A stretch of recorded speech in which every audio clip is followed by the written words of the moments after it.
All right, friends, it's Sheen. I'm back with another video. Bumba Cloudman. It's Jeff Nipperd. The Rasta Cloudman is going to teach us how I built 3D delts naturally using science, bro. He used science to build his shoulders. 3D delts naturally. Yes, naturally. They were built naturally. Okay, let's review this video. In this video, I'm showing you my top 3 shoulder exercises for round 3D delts. One exercise each for the front. He's going to show you his top 3 exercises for round 3D delt muscles. Okay. Side and rear heads. And for some extra scientific credibility, I'm bringing in exercise scientist Dr. Mike Israetel, who's going to share his top 3 as well. Notice something here between these two. Israetel's on steroids. Now look at Jeff Nipperd. He says he's natural. What do you think Jeff Nipperd's been doing? He's kind of a manlet. He's even shorter than Israetel. Israetel's a manlet, but this guy's even much more of a manlet. What do you think he's been doing? You actually think this guy is natural? And I can even prove, even if he says he's natural, I can disprove it and say he's fake, artificial. I can even prove it in this video with scientific proof. I can destroy this manlet. You get it? With manlet syndrome. Up first, front delts. Now, a very common mistake here is actually giving the front delts too much volume since they already get a lot of stimulation from any... Listen to what he says. Too much volume. They already got too much stimulation. I'll tell you what he got really quick. A recap of this, okay? So when you first come into the gym, you're an untrained person like this map. See this map? It's from myonuclei acquired by overload training. Doesn't precede hypertrophy, all that bullshit that all these people love on the internet. So it says here, untrained, first trained, solid cell fusion, hypertrophy. You see that hypertrophy at the top there? You got these what? Nuclei. See what it says here? Nuclei. Previously untrained muscles acquire what? Newly formed nuclei by fusion of satellite cell. It says untrained, previously untrained. It doesn't say trained muscles. Get this again. You understand me? Notice how it comes here, satellite cell fusion, boom, hypertrophy. Now look, when you're detrained, there's atrophy. You atrophy, you hypertrophy. You atrophy, you hypertrophy. We call that muscle memory. But you're not getting any more of these nuclei. And what do these nuclei do? They synthesize protein. So you can support further muscle growth. But without them, there's no more muscle growth. Want to know why? Because they tell you here in MND size limit. Myonuclear domain size limit, broski.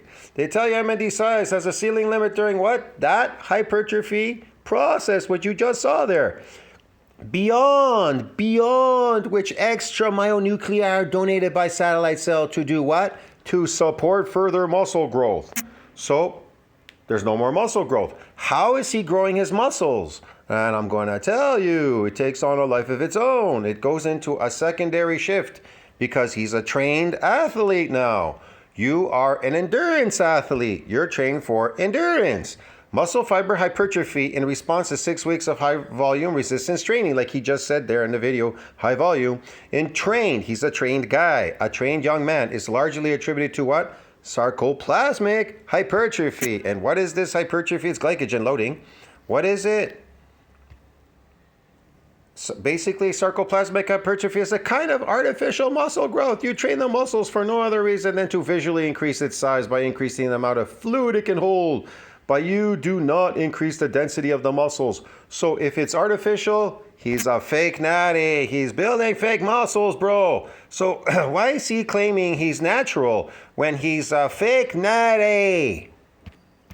Any chest work in your program. Regardless whether he takes steroids or not. Even if you take steroids, you're a fake natty. And if you're building artificial muscles because you're a trained endurance athlete now, coming to the gym, moving weights around to glycogen load these muscles, to build fake muscles, you are a fake fucking natty. I don't care who you are on the internet. I don't care about you, your channel. If you think you're fucking fitness guru and all that, you are a fake natty. All these people coming on here, they're like these guys. They get the pump right away. They pump up their arms and they start measuring them. Hey, my arms gained an inch in size in hypertrophy. Out of what? Inflammatory response? From what? A bunch of glycogen loaded in your muscle? It isn't from real muscle. How do you even know? Because it reached an MD size limit. So all these other things you're doing, lactic acid buildup, blood flow restriction, they're all fake to build fake muscles, creatine muscles, steroid this, testosterone drawing more. And that's why people say, I took steroids and you're building muscle just walking up the stairs. You are. Have you ever seen a cyclist? Have you ever seen a cyclist's legs? They look massive when they take steroids. Why? Because it's glycogen loading in there. It's fucking sarcoplasmic hypertrophy. Get it? He's an endurance athlete. How does his legs get so big? He didn't even lift weights, bro. Get it? Fuck me, man. Are you people all retarded on this channel or what? Are you fucking people stupid? Are you that stupid that you think this motherfucker, he fucking knows he can bypass mononuclear domain size limit. He's fucking smart enough to fucking bypass it. Get the fuck out of here, man. Jeff Nipperd is the fakest motherfucker on the internet. And so is Mike Israetel. He's on steroids. And so is this goofball too. And they have fake artificial muscles through sarcoplasmic because no steroid can get you over that hump. Get it? In fact, this German study from the 1990s found that bodybuilders have 5 times the front delt size as non-lifters. Yes. See, they just tell you they have 5 times more the front delt size. Why? Because you're spotting that area to get more glycogen in there by lifting and pulling more of that water. For every gram of glycogen, 3 grams of water drawn between the skin and the muscle into the muscle, bro. Creating more of these fake muscles. But only 3 times the side delt size as non-lifters. Yeah. So they often are overemphasized. Would you agree with that? Like side and rear are more important from a bodybuilding take standpoint? that even more to an extreme. 3 times not that of a person that's not lifting because he's not an endurance athlete. He's not drawing glycogen in his muscles anymore. If you're not building muscle, if your muscle can't build muscle anymore and you come and lift weights in the gym, what are you doing? You are an endurance athlete, motherfuckers. Perspective, I agree with that so much. I go overboard and I say rear delt training is overrated as well. If you're training your back properly, your rear delts should be. Like he's just pure cosmetic. He just wants to look at himself. Look at me, man. I'm so pretty. I built these fake muscles, bro. And look at them. They look so nice when they extrude. Oh, I don't really care if there's water in there. At least I got something to show. Very well developed. You can just pour a lot of volume into the side delts and also vision. Sarcoplasmic hypertrophy does not make you stronger. You're going to say, well, but I got a stronger lift. Yeah, because your body compensates you now with these myocytic androgen receptors. You can't build muscle because factory workers would commit suicide and die if they kept getting bigger, lifting heavy boxes for 6 hours a day, you morons. If you ever see someone who has big shoulders and you look at them, you're like, oh, those delts are really big. Almost in every case, it's the side delts that are actually very. That is pure sarcoplasmic hypertrophy. And he's small. He doesn't even look like that anymore. And he's still on drugs to maintain what he has because he's all show. Get it? It's part of his business, his job to look that way. He's a gym slave, a lifting slave, a drug slave. I would call him a drug slave, okay? He's a drug slave, for sure. Yeah. And the rear delts, of course, construct the rest of it. The front delts matter, but it's side delts that really count. So I think side delt training should be 70 to 90. Yeah, side delt training, this, that training. Yeah. That's why bodybuilders isolate now, because it's sarcoplasmic. They're isolating each area to get more of this glycogen in that particular area. That's why Arnold always says, oh, when I want a little bit more size on the side delt, I do more exercise there. I pump more glycogen inside there, and then I get the sarcoplasmic muscles, the phony artificial muscle growth in there. And then they look bigger and nicer and fuller. So when I pose, everybody look at me and they go, oh, look at me. How do you think bodybuilders got so big to the point where they look like a pillow cushion? They look like they've been sucked in a penis pump. Their body was in a penis pump and it got sucked to that extreme. See what I mean? You think protein, you think you could build that much protein? You think any drug could magically build those muscle fibers with proteins that big? Can you imagine how strong you'd be? You'd be like a gorilla. You'd be as strong as a gorilla. They can bench 4,000. They have the strength of 20 men and they don't even lift. What are you talking about? 80% of delt training. Wow. So while the side delts are clearly the most important, the other 2 heads still complete the 3D look. So let's start with the anterior or front head. My number 1 exercise here is a machine shoulder press. And that's simply because being seated increases stability, which will ensure virtually all the tension is being... All of this is just bullshit. Just pump, bro. Just pump, bro. And you'll get more of the sarcoplasmic hypertrophy. And don't forget to eat a lot of bowls of potatoes. They are the best for sarcoplasmic hypertrophy because they're complex carbs. So they convert and draw easily, quickly into the muscle. And they don't spike insulin. It's a very slow progression. That's what's so good about them. Directed to the shoulders, where you want it. And secondly, most people can push machine exercises closer to failure without worrying about dropping the weight or breaking technique. And I like this Pinata machine in particular because it allows for a huge range of motion and a big stretch on the front delts and the bottom. So one thing I noticed... Oh, they give you a good stretch on the delts. Like stretching before you do your exercise. You do stretching exercises. I see these people, they do stretching before they run and everything. Stretching actually weakens the sarcomere, the muscle fiber. It weakens it. You don't want to stretch it because it'll weaken it. So that's why it's harder and harder to lift. You're disrupting homeostasis in that muscle fiber. Now, you're not getting more muscle fiber or protein on there just because you stretched it. I told you reached an MND size limit. You're wrong. What you're training now here are type 1 muscle fibers. That's why you get all that glycogen, because you're actually training 1, because the type 2, there's nothing going on there. It shifts as a protective phase in the repeated bout effect to type 1 to protect it from any muscle damage. And so it's sitting in type 1 to protect itself, and therefore you can see that growth come out through sarcoplasmic. Bodybuilders know this. They know about sarcoplasmic, they know what drugs do, because they got experience, they've taken it, they know what it's gonna give them, man. They know it's all fake, and then it goes away when they go off the drugs. They pee all that glycogen out so fast. If you actually build real muscles, you think they're just gonna go away like that? You're crazy. Your newbie gains, even your newbie gains, it takes quite a while for them even to go away. They're pretty solid. Just training with Mike on his channel as well. He really emphasizes controlled technique and a deep stretch. And also in the stretch position, he tends to do a lot of pausing. Why do you think they say, which can be very humbling. Why do you think they say muscle memory? When you leave the gym and you atrophied for a long time, you didn't come back, and then you come back and they go, oh, I got my gains back. I got muscle memory. What gains did you get back? You got back these gains. You didn't get any extra. The only gains you got back were those. These gains. See that? Your newbie gains. These are your newbie gains. Untrained first train, satellite self-fusion. Boom. See that? See how it atrophies, and then bam, hypertrophies. That's all you're ever getting. Yeah, man.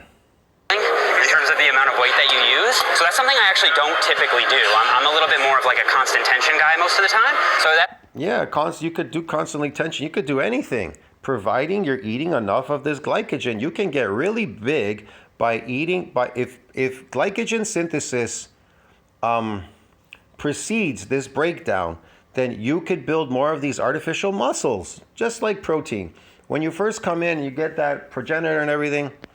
Protein synthesis needs to exceed that breakdown to build that muscle, but it reaches an MND size limit. And so now you're an endurance athlete.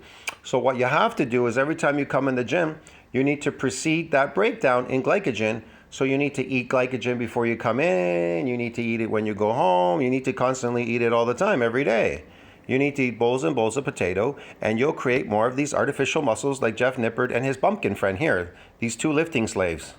It's been really cool. I feel like I'll continue implementing some of that in my training. Oh, and another thing I like about this machine is that it's unilateral, meaning each shoulder is forced to work individually, which can be great for fixing any left to right shoulder imbalances. That feels really good. Doesn't it? Yeah. See? Yeah. A panata.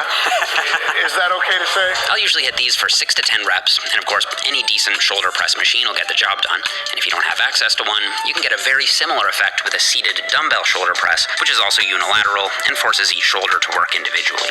Okay, so Dr. Mike's number 1 pick for the front delts is an easy bar front raise, and he gave 2 reasons why. One of the reasons is that it gives a ton of motion to the front delts, a huge range of motion there, and also because it is an isolation exercise, and it's pretty rare to see for front delts. Most people choose a compound press, which is cool and all, but if your tricep volume is where it is, if your pecs are sore, if your shoulder joints are upset with you because you've been doing a lot of pressing, maybe the overhead press is not in the cards. If I wanted the maximum effect of something like this, I would actually do it on a free motion machine so that I could move my hand behind the plane of my body and get a huge stretch to the front delt. But a lot of people don't have access to a machine like that, and this is a fine... You have to move a little bit faster to pump more of that glycogen there. You're just wasting your time going slow, fast. Why do these people think that they're building a muscle in a gym? And muscles don't build in gyms, they build outside, but they reach an MND size limit. So what's the point here? You're building sarcoplasmic muscles in there. So why are you going so slow? It's based on high volume training, you idiot. They're just wasting their time. Alternative exercise, it's a similar thing. Typical gym slaves, man. They're just lifting gym slaves. So the cues here is that you want to keep your chest up. If you cave your chest, you're not stretching your front delts as much. What you want to do is essentially, it's like a curl, except you never bend your elbows. So it just comes up all the way, nice and high, and then you milk the eccentric, and it's going to be hardest here, all the way down, chest up at the bottom. Ugh, goodbye front. Oh, you milk the eccentric and then you go down slow. They're making all this shit up. It makes absolutely no sense. It has nothing to do with sarcoplasmic training, what they're doing. This is all bullshit, garbage. Delts. Do you think it's dangerous to go beyond this point here? Imaginary training, blah, blah. I think there's never been a reason to suspect that if you know anatomy. Right. Things that are causing joint pain tend to be not so great for the joint. But if you can do this without... If you're getting joint pains because you're getting oxalates, they're building up in there. You call it tendonitis, it's oxalate crystals forming. Without any joint pain, I mean, listen, if there's something from a cupboard you want that's up there, or you're like, well, I would get it, but I don't want to be crippled for life, that's not the case. I think it's totally fine. And Mike explained that for these, he uses And if you can't use your arms to get the cookie off the cookie jar up at the shelf, bro, then you got an issue and you're a lifting person. Then you're a lifting slave. You're just wearing yourself out faster than the last time. You're an endurance athlete, bro. relatively higher reps in the 10 to 20 range with a more explosive positive and a slow... He's got, what, 4 million delusional minions on this channel that are following this slave, this gym slave, to their failure, bro. I love it, bro. This is hilarious. All these people are fucking themselves, man. Doing this shit, wasting their time. Low and controlled 4 to 5 second negative, especially maintaining control at the midpoint where tension is the highest. Finish resisting. You know, retardation is on the rise, they say, in North America. I guess it's happening here. One of the first places it's been happening is in the gym. Especially with these gym slaves. Oh, wow. Very nice. Doesn't take a lot. Man, I'll say this, if people are cutting out this part, they're missing out on a lot. If they cut out this, missing out on a lot, broski. Yeah, man. You gotta go up, you gotta go down, down and up and down, broski. The most effective part of this movement, generally there's some nuances here, is from 45 degrees to 135 degrees, here to here. So I can't lie, this is like the craziest front delt pump I think I've had, possibly ever. What did he say? The craziest delt pump. You think you're gonna get that on a on your protein diet, carnivore protein diet? No, bro. You know what you're gonna get? You get that on a complex carb or a carb diet. You get the pump, a crazy pump in there. Get it, bro? That's what sarcoplasmic is. It's glycogen. It's glycogen, broski. Yeah, man. It's glycogen, bro. See? I can bring up more stuff, but I'm not going to bring it all up. Sarcoplasmic protein, mitochondria, glycogen concentrations were altered. That's what it is, broski. Glycogen in there. Phony muscles. Yeah, man.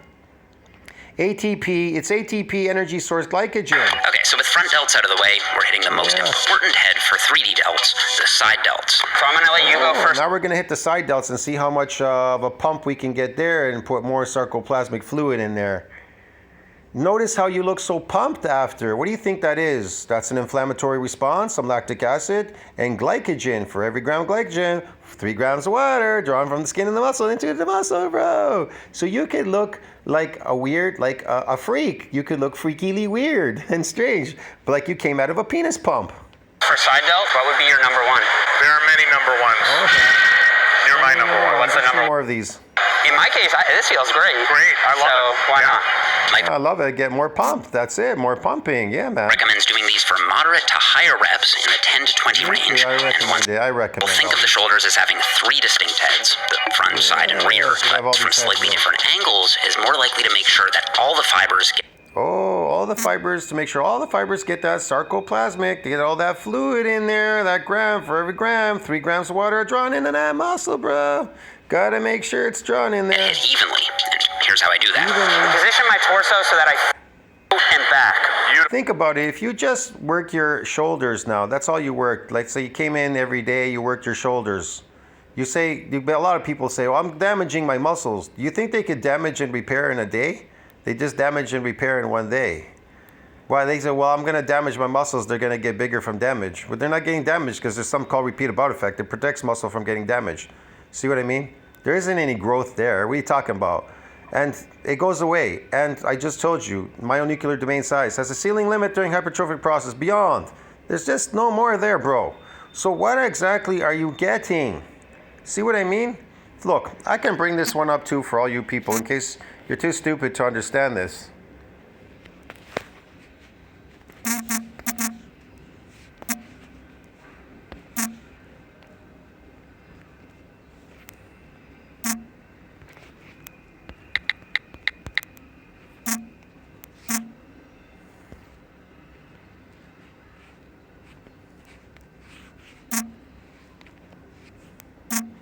So there you go. So people are going to say, well, I'm getting damaged in the gym. Recent advancements in the repeat bout effect.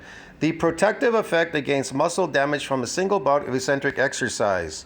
The repeat bout effect refers to the adaptation whereby a single bout of eccentric exercise protects muscle against muscle damage from subsequent eccentric bouts. So that's out the window. And it goes into type 1. It's recruited here. It goes into type 1 muscle fibers. Here.